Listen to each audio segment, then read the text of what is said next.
O senhor ficou quanto tempo lá em Cocais? 16. 16 anos?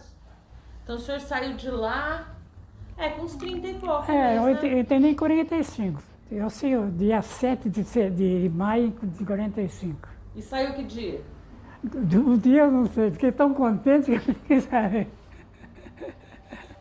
O seu Gilberto passou da puberdade para a vida adulta internado na colônia Cocais, em Casa Branca, no interior de São Paulo. Quando ele chegou, era um menino de calção, pés descalços e assustado com o que encontrou. Tinha pessoas tudo com defeito, né? Com muita sequela, sem nariz, coisa terrível. Quando saiu, era um homem casado e tinha uma filha. Aí a história é meio comprida. Esta é a temporada A Flor da Pele, do podcast do Programa de Pós-Graduação em Clínica Médica da Faculdade de Medicina de Ribeirão Preto, USP. Meu nome é Blanche Amâncio, sou jornalista e em 5 episódios eu te conduzi a uma viagem pelo tempo e aos laboratórios da Faculdade de Medicina de Ribeirão Preto, que tem um dos mais importantes centros de pesquisa sobre hanseníase do mundo. Esta viagem termina neste episódio. Nele, eu vou te contar como foi a vida do seu Gilberto fora da colônia de Casa Branca e quais são os desafios dos médicos hansenologistas e cientistas que trabalham com o bacilo de Hansen. Capítulo 5 – O Recomeço. No YouTube, existe um vídeo produzido em 1944 pelo Departamento Estadual de Imprensa e Propaganda de São Paulo sobre o asilo colônia Aimorés.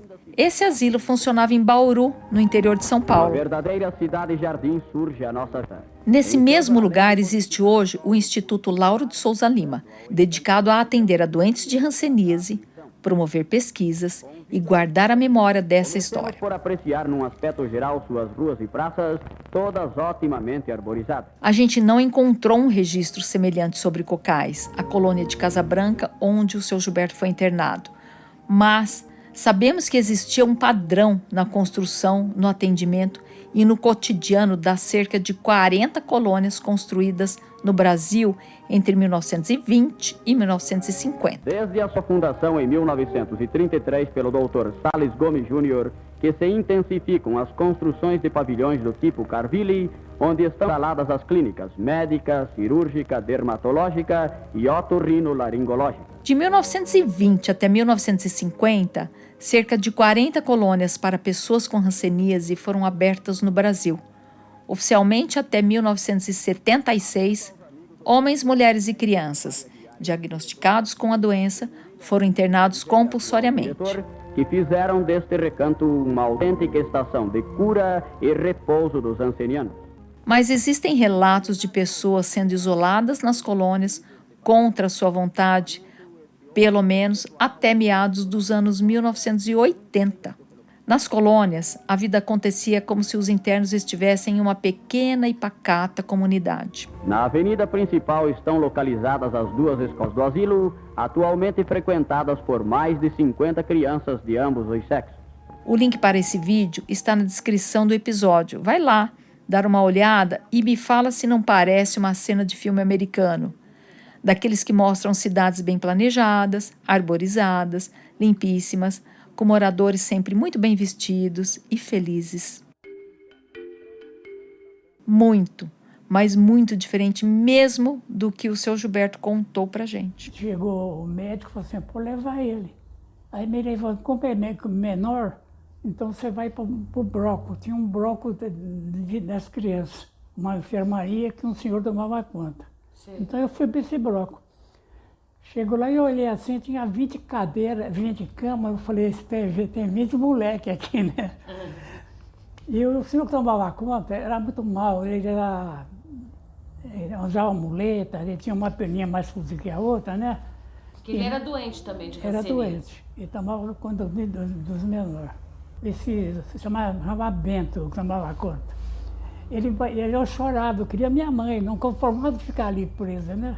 Uhum. Então ele ter a muleta na mesa para amedrontar a gente, né? E falar assim, aqui eu sou o pai, eu sou sua mãe, eu sou seu pai. você nunca mais vai sair daqui. Pô, eu cheguei na hora, falei isso pra mim, eu ficava louco, né? Vocês vão morrer aqui dentro, não sei o quê. E batia a muleta, que me perguntava. Então fui ficando ali. Todos dali, os internos, os B10, como o seu Bento e até o padre Santiago tinham hanseníase. Bom, 5h30 nós íamos para a igreja, porque ali o padre era doente. Então nós fazia tudo em fila. E tinha um com o moleque que estava conta nossa, né? Ia para a igreja. Agora o padre chegava às 5h30, a missa começava às 7 horas. O padre chegava, o padre Santiago chama. Nós ficávamos tudo dormindo. Montou, o moleque aí dormiu na porta da igreja, né? Teve que abrir a igreja. Então se tinha a missa para voltar. A vida na colônia não era como da propaganda do governo do estado. E as pessoas que viviam ali, sem tratamento, ficaram com sequelas graves. Tanto que eu uso o sapato que é o HC Medalha. Ele tem um perfurante plantar, né? Perfurante plantar é uma úlcera crônica no pé, onde a falta de sensibilidade afeta a proteção. Nessas situações, qualquer machucado simples pode se tornar crônico e grave. E vai cariando o osso, vai indo, o osso vai saindo, pé de osso, tá? Fica aquele sentimento. Essa é só uma das sequelas no corpo do seu Gilberto.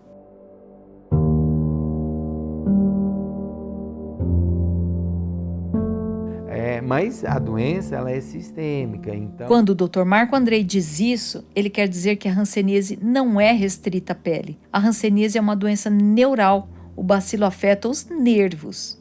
Sem tratamento, a doença avança, pode se manifestar na pele e causar sequelas. Na grande maioria das vezes, é consequente à perda de sensibilidade que a hanseníase traz. O Dr. Marco Andrei é professor titular da Faculdade de Medicina de Ribeirão Preto, USP, coordenador do Programa de Pós-Graduação em Clínica Médica e do Centro de Referência Nacional em Dermatologia Sanitária, com ênfase em hanseníase, do Hospital das Clínicas.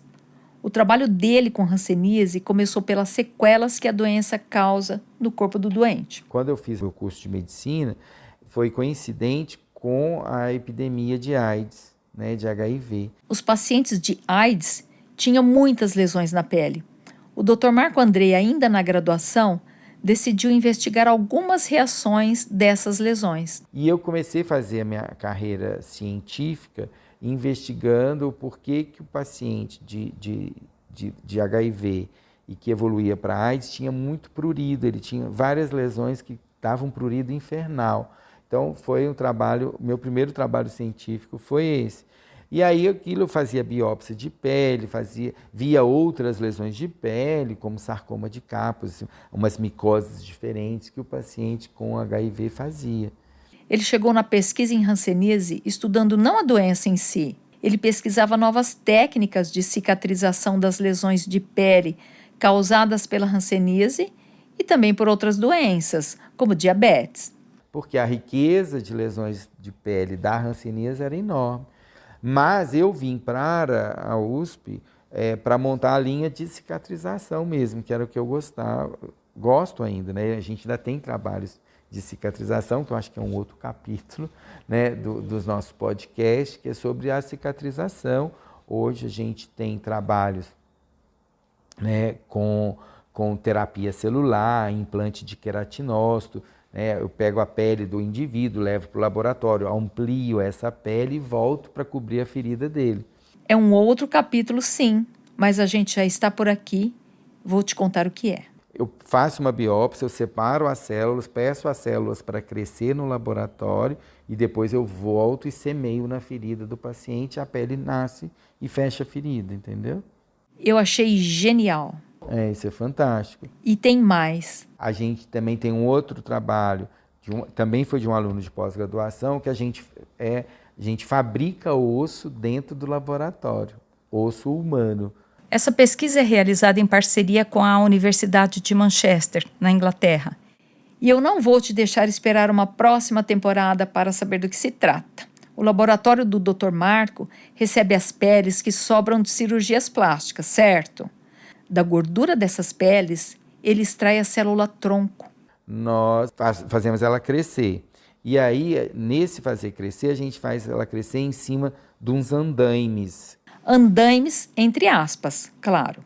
Lá na Universidade de Manchester, o laboratório produz peças em uma impressora 3D, que reproduz o formato de um osso. A peça não é uniforme, é vazada com buraquinhos, como se fosse uma grade ou um andaime. Então a célula começa a entranhar nesses buraquinhos, é como se fosse uma gradezinha, e depois você pega essa grade, depois de 3, 4 semanas, pega essa grade e implanta, por exemplo, na calota do rato, e o osso integra, e ele se transforma em osso mesmo. E eu também posso diferenciar no laboratório mesmo. Assim, depois de 3, 4 semanas, tá lá aquela pecinha. O resultado é que, em um raio-x, não dá para diferenciar o que é osso e o que é a prótese desenvolvida no laboratório. Aí é um osso pronto. Então, é uma perspectiva de se criar mesmo uma fábrica de osso dentro do laboratório que vai servir para implantes dentários, para osteoporose, essas coisas. E para pessoas afetadas pela hanseníase. É importante destacar que esse é o resultado da tese de doutorado do Guilherme Caetano, egresso do programa de pós-graduação em Clínica Médica da Faculdade de Medicina de Ribeirão Preto, USP, onde ele é também orientador, além de ser professor em uma universidade em Araras, interior de São Paulo. Em um laboratório, a pesquisa pode até começar com um propósito específico, mas a aplicação da técnica pode ser múltipla. O professor Marco Andrei, por exemplo, começou estudando lesões de pele causadas pelo vírus da AIDS. E no laboratório que ele lidera, tem até quem estude a possibilidade de fabricar ossos a partir de células-tronco.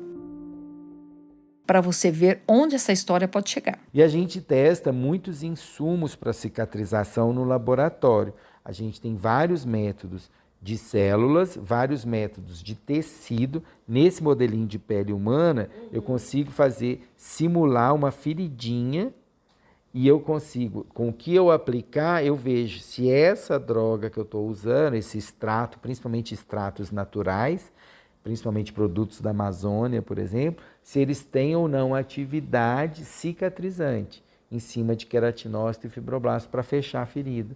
Então, são produtos que estimulam, né, a cicatrização. E você nem imagina como isso começou. Testando inicialmente o látex da seringueira, da seringueira mesmo, que faz borracha, né? Então, aquele látex, ele tem uma atividade que forma novos vasos e é cicatrizante. Então, isso foi um estudo que começou lá em 2000, foi meu doutorado. Essa pesquisa resultou em um produto que está no mercado. Eu não recebo nada sobre isso, mas foi um estudo que começou... A universidade recebe royalties disso, entendeu? Em 2005, o Dr. Marco Andrei começou a acompanhar o ambulatório de hanseníase comandado pela professora Norma Foz. Aí que eu comecei a funilar mesmo no estudo da hanseníase, em vários aspectos. Bom, aí a história começa comprida.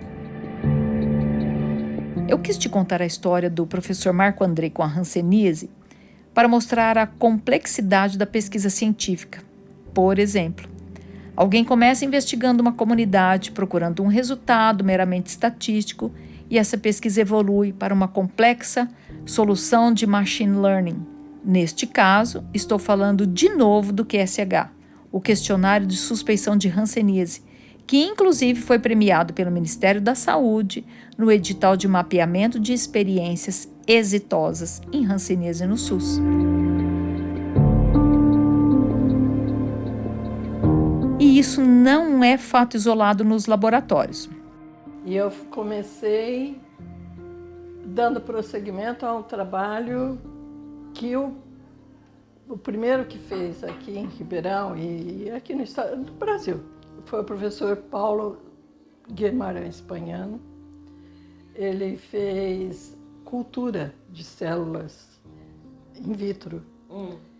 E ele fez a tese de livre docência dele. Daí eu dei continuidade a essa linha dele. Que ele tinha aprendido, que o professor Bekele trouxe da Organização Mundial de Saúde uma apresentação dos técnicos de lá aqui para o Brasil. O professor Pagnano aplicou, depois eu fui aprimorando, aí eu fiz um estágio, eu fiquei 2 anos e 8 meses nos Estados Unidos, e lá eu trabalhei aprendendo técnicas mais aprimoradas, e eu implantei essas técnicas aqui. E quando eu voltei eu fui em 79 e voltei em final de 81. A professora Norma Foz deu sequência a um trabalho que o Dr. Luiz Marino Bekele tinha introduzido no Brasil quando ele era o representante brasileiro na Organização Mundial da Saúde. Em 82 eu já comecei a trabalhar com as técnicas mais atualizadas da época, de pesquisa em imunologia de células. Ela fazia da seguinte forma. Então eu tirava a célula do sangue periférico, separava e fazia a cultura das células, para ver a resposta imunológica do paciente. Se a medicação estava funcionando. E se o paciente tinha possibilidade de ter uma resposta ativa contra aquela infecção. Professora associada aposentada da USP Ribeirão Preto, a doutora Norma Foz coordenou o departamento de dermatologia e é uma das referências mundiais em hanseníase. A resposta ao tratamento que a doutora Norma buscava naquela cultura de células é um dos objetos de investigação da biomédica Natália Aparecida de Paula Rios, que é da equipe do professor Marco Andrei. Só que desta vez, criando ambiente de cultura do bacilo de Hansen em peles humanas, comumente descartadas depois das cirurgias plásticas. Esse é um trabalho que, assim, é o meu sonho, assim, que está se realizando, que é o trabalho da Natália, né? Eu, quando fiz meu pós-doc em 2008 na Universidade de Amsterdã, eu trabalhei com um modelo de pele que a gente mantém a pele no laboratório se diferenciando, assim, até 4 meses. Marco Andrei não contou um outro sonho para a gente, mas nós sabemos que ele e toda a comunidade médica e científica que trabalha com hanseníase no mundo compartilham o mesmo desejo. Que a gente luta e fala muito sobre o diagnóstico precoce é para que esse número de bacilo não seja tão grande, para que outros órgãos, além de nervo e pele, sejam acometidos e nos tragam mais dificuldades terapêuticas. E esse desejo passa pelo trabalho da Natália, do Matheus e também do biomédico Felipe Rocha Lima, que procura novos marcadores do bacilo de Hansen em exames sorológicos. Tudo isso para que a história do seu Gilberto Bardella não se repita. Do seu Gilberto, aliás, eu já te contei sobre as sequelas físicas da falta de tratamento e de como era a vida lá em Casa Branca. O que eu guardei para o final foi a existência da Yolanda. Aí a Yolanda nasceu. Em Cocais. Então é assim, tem a parte no Caveiro, tem as enfermarias que é só de nenê, né? Nascia criança, já embrulhava num cobertura e levava embora. Se eu não chegasse um pouquinho atrasado, eu não via a Yolanda nascer, porque ela nasceu às 6 horas. E eu estava trabalhando, até tomar banho e ir lá na enfermaria, para ver minha mulher, né? E eu sabia que ela estava em parto já, né? Que a parteira falou, ó, a sua nenê seu vai nascer, hoje à tarde nasce. O seu Gilberto precisou aprender a viver na colônia. Arrumou trabalho, frequentava a igreja e se apaixonou por Luzia. Eu trabalhei nesse armazém e morava em outra enfermaria, né? E nesse armazém, a mãe da Yolanda trabalhava no caixa do armazém. Esse armazém, as pessoas compravam as coisas, porque tinha muita gente aposentada, né? E o que o governo estava, a comida era pouca, não dava tantas gramas por pessoa, né? Pessoas da colônia, né? Moravam na colônia. E eu acabei namorando essa moça. Ela era noiva do gerente desse armazém. Numa festa de São João, fazia uma festa lá no Retiro, né? Dia de São João. Nesse meio aí eu acabei namorando a moça, a moça está brigando com o namorado, acabei casando com ela. A Yolanda nasceu e mandaram a menina para São Paulo. Então eu vivi a minha filha quando ela tinha 2 anos por fotografia. Para recuperar a filha, o seu Gilberto se comprometeu a dar a menina para uma pessoa da família criar. Ele fez dessa forma e manteve essa versão da história por muitos anos. Hoje a Yolanda é uma mulher adulta e cuida do pai. Na primeira infância, ela viveu em um preventório. Era uma espécie de orfanato para onde o serviço de saúde mandava as crianças nascidas de uniões entre pessoas com hanseníase, mesmo que a criança não tivesse contraído a doença. Eu saí de lá, tinha o quê? Uns 5 anos, 6 anos. Até que eu saí de lá, quem pôde me pegar foi uma madrinha minha, que ele não podia ficar comigo. Que naquela época tinha o...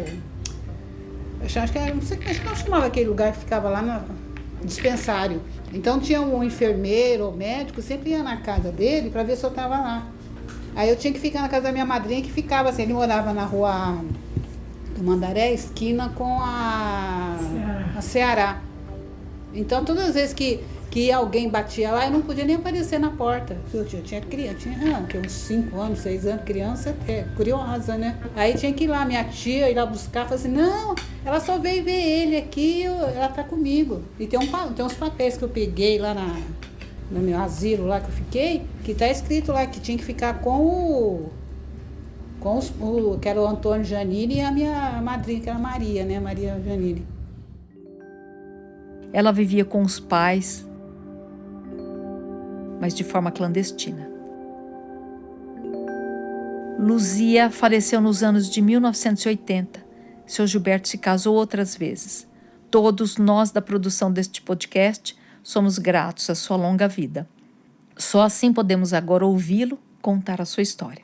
A história do seu Gilberto Bardella mostra para nós como a medicina evoluiu no último século. Ele é a prova viva de que essa doença não mata, pode ter cura e que o diagnóstico precoce é o melhor remédio para todas as dores que ela possa vir a causar. De todos os males que a hanseníase pode provocar, só para um não há remédio: o preconceito. Será que o preconceito, com todos os males que vem causando desde que a hanseníase foi descoberta, é maior do que a doença? Este é o último episódio da série A Flor da Pele, do podcast do Programa de Pós-Graduação em Clínica Médica da Faculdade de Medicina de Ribeirão Preto, USP. Você que ouviu até aqui, deixe seu depoimento nos comentários. A gente quer saber a sua opinião. Aproveita e compartilhe o canal com os seus contatos. Que tal ampliar essa rede de informação? As entrevistas, o roteiro e a edição desta série foram feitos pela Daniela Antunes. A revisão científica dos episódios são da Natália, do Felipe e do Matheus. E eu, Blanche Amâncio, revisei os roteiros e fiz a locução dos episódios. Os créditos de sons e trilhas adicionais estão na descrição dos episódios. Não se esqueça, hanseníase é uma doença infecto-contagiosa e o mais importante é que tem tratamento. Só o conceito destrói o preconceito.